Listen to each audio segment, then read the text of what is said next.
Good morning. Welcome again to Morning Devotions. Thank you again for our time together. It's going to be a beautiful week. God's going to bless the work of your hands. Don't spend so much time enjoying the staff office parties that you forget the reason for the season. Spend some extra time in the Word. Thank Jesus. He was born to die. He was born into this world knowing the sufferings that awaited Him, and He did it all for us.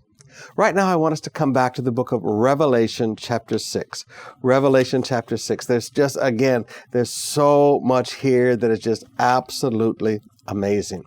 I want to look at one simple thought with you, starting in verse 9 of chapter 6. When he opened the fifth seal, I saw under the altar the souls of those who had been slain because of the word of God and the testimony they had maintained. Now that to me is amazing. God has a special place in heaven for martyrs. The souls under the altar. Sometimes you and I look and we see what people are sacrificing for the kingdom, and forgive me, you and I, we don't really sacrifice much.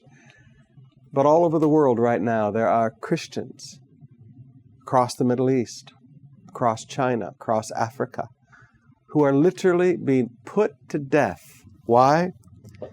For the Word of God and the testimony of Jesus they have maintained. They're being boiled alive. They're being drowned in cages. They're being set on fire in steel cages in the Middle East. They're being beheaded in Africa.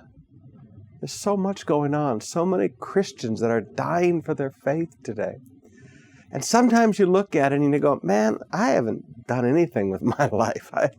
But then you realize Jesus has a special place for these people.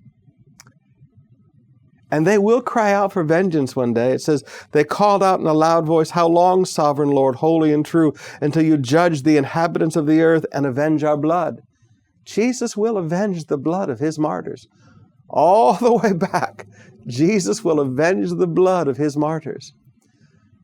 But in the meantime, the souls of the martyrs, they're not just walking around heaven enjoying themselves. They have a special place. A special place. They're under the altar of God. Now to me, that shows the great respect that Jesus has for them. He died for them. They died for Him.